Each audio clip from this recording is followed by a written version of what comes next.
nuestro país son comuneros o son ejidatarios, son gente que vive en esas regiones y son gente que tiene necesidades y son gente que también tiene que, para poder sobrevivir, tener 3 o 4 vacas y tener 1 hectárea o 2 de maíz, y es una realidad nacional. Tenemos que verlo entonces desde nuestro punto de vista de manera transversal y no sectorial, no ver el bosque por el bosque y ver los árboles de manera aislada, como desafortunadamente son algunas percepciones. Ahí se presentaba una gráfica muy reveladora, en donde al parecer existe la gente totalmente aislada y el bosque cerrado para su participación. Ahí viven, son los dueños, son los poseedores del territorio. Lo que tiene que buscarse entonces es cómo dentro de la estrategia se les considera para que puedan resolver sus necesidades de vida y al mismo tiempo conserven y manejen de manera adecuada los recursos naturales. Solamente en relación a lo que se mencionaba para la parte ganadera, habría que ver cuáles son los motores también de la deforestación y cuáles han sido en este país. Si realmente se tumbaron los árboles para poder meter vacas a pastar, o si una vez que se había arrasado con una lógica depredadora y con una lógica extractiva netamente, esos terrenos que quedaron descubiertos de la vegetación primaria forestal o selvática fueron utilizados en una segunda opción por la ganadería. Y eso es algo que hay que analizar a profundidad, creemos nosotros. Muchas gracias, José Luis. Y bueno, pues vemos pues que se está poniendo así como una especie de debate entre bosque y lo de afuera del bosque, ¿no? Y parece que no necesariamente es una contradicción inevitable, al contrario, en este momento, por ejemplo, el Corredor Biológico Mesoamericano está negociando con importantes ganaderos en Cintalapa cómo pegar la sepultura con el ocote a base de mejorar la ganadería que ya está, y hay esquemas que están superando. Entonces, yo creo que ahí estamos ya entrando a ver los puntos justamente que tenemos que debatir. Muchas gracias. Quisiera decir, porque veo que algunos han estado apuntando anteriormente, que está disponible en archivo electrónico, pero solamente tienen que pedirlo, la presentación, el documento que presentó Gustavo Sánchez. Entonces, para que lo soliciten, por favor. En papel lo tenemos también, pero electrónico. Y seguimos adelante. Le vamos a pedir ahora a Josefina, si nos hace favor. Sí. Así va el orden, ¿verdad? Sí, gracias, Gonzalo. Bueno, no quiero abundar mucho en la parte del contexto internacional porque creo que Gustavo hizo muy buen trabajo y como se ha mencionado, bueno, quizá nada más explicar cómo en un principio en Bali en 2007 se planteó esta nueva iniciativa de reducción de emisiones por deforestación y degradación y se suscitó un debate a nivel internacional que mencionaba también Gustavo de por qué vamos a premiar a los países que se han comportado mal en el pasado deforestando sus bosques y países que han conservado su cobertura forestal no están recibiendo ningún beneficio o ningún reconocimiento a esa labor. Ahí puede ser que haya sido labor consciente o puede ser que el nivel de desarrollo de esos países todavía no haya puesto la presión en los bosques. Sin embargo, se suscitó ese debate, lo que dio pie al tema de Red Plus. Y creo que sí es muy importante dejar bien claro cuál es el plus. En un origen era solamente ver la reducción de emisiones por deforestación y degradación. Pero ¿qué pasaba entonces con estos países que sí tenían un manejo adecuado de sus bosques? Como es el caso de México, que estamos transitando de altas tasas de deforestación a tasas moderadas, pero con un grave problema de degradación en nuestros bosques. Entonces ahí entra el plus como una herramienta para la conservación de los acervos de carbono en los bosques, como promoción o tratar de incentivar el manejo forestal comunitario como parte de ese buen manejo de los bosques para que pueda crecer ese acervo de carbono y que sirva como sumidero, ¿no? Que se quede el carbono en los bosques. Ese es el tema de Red Plus que me parece fundamental dejar claro porque es el tema que nos va a concernir a nosotros. Ya se habla en las negociaciones internacionales de Red Plus siempre, ya no se considera Red sino Red Plus y eso a nosotros como país nos viene de maravilla.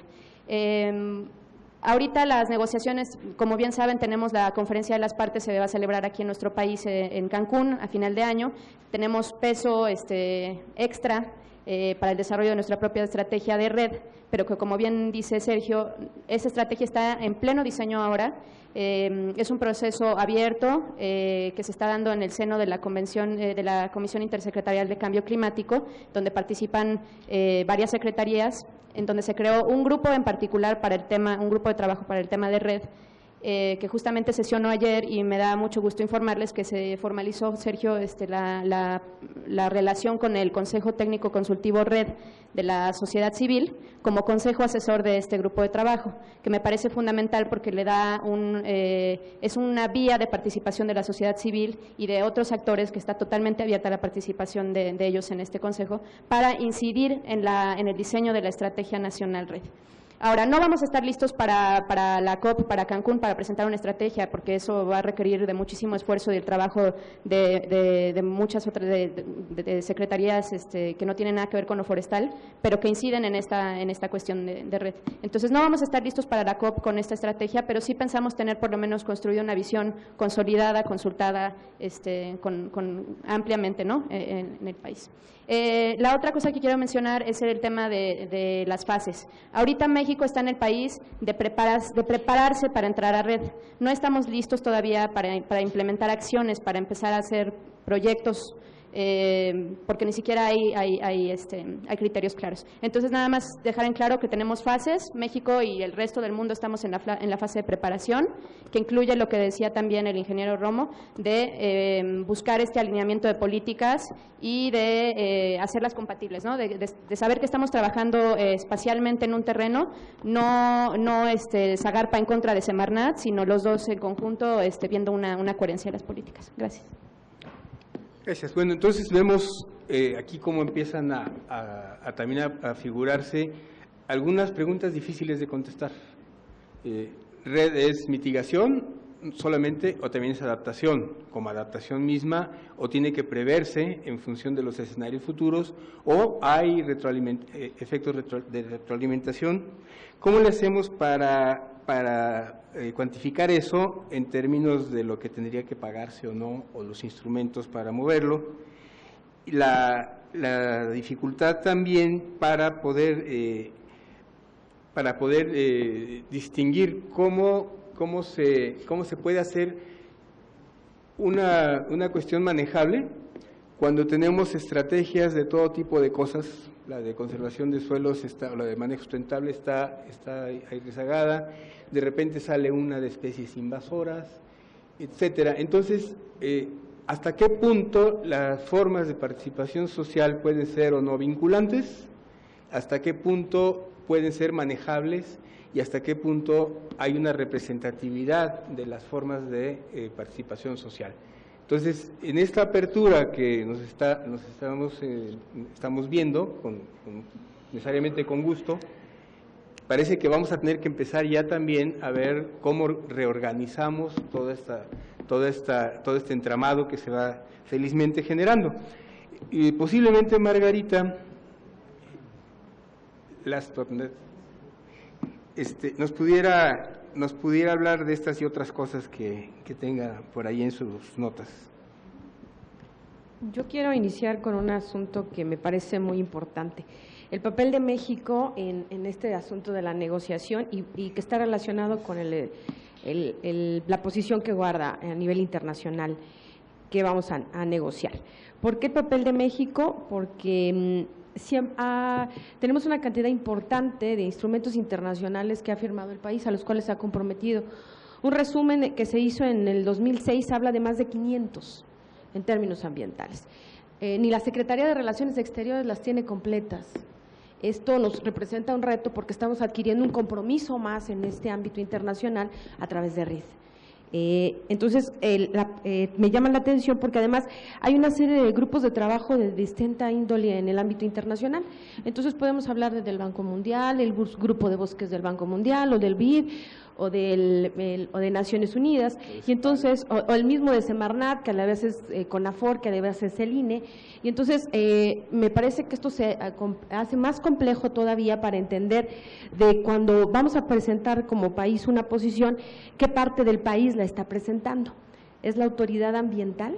Y entonces, pero además tiene que ir respaldado con la autoridad que se encarga de los acuerdos internacionales, y esto también llama la atención con el asunto de cómo está dividido el país. Tenemos que tener una conciencia de que el papel del legislador, yo les llamaría la atención sobre eso, porque además los tratados internacionales los firma el Senado.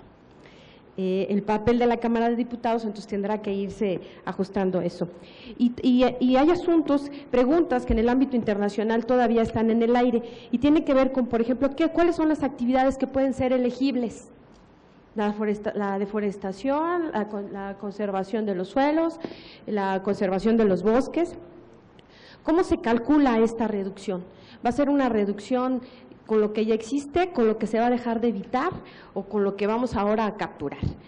Ahora también, ¿de dónde van a venir los fondos? ¿Vamos a abrir un mercado? ¿Vamos a abrir un fondo que solamente sea para compensar, para pagar a fondo perdido? ¿A quién se le va a pagar? ¿Se le va a pagar a los dueños de los bosques? ¿Se le va a pagar a las autoridades? ¿A los que se les concesiona en un momento dado si se les da? ¿O al que se le renta la tierra? En México ese es uno de los temas que va. ¿A qué escala? ¿Lo vamos a poner por todo el país o solamente para algunas regiones o por cuencas? Ese también es uno de los temas. Y bueno, también hay algunos asuntos de la metodología. ¿Cómo vamos a poder trabajar, medirlos, ¿no? Estos aspectos. Y en respecto a la estrategia nacional, me parece que hay una oportunidad de aprender y de tomar en cuenta los instrumentos ya existentes.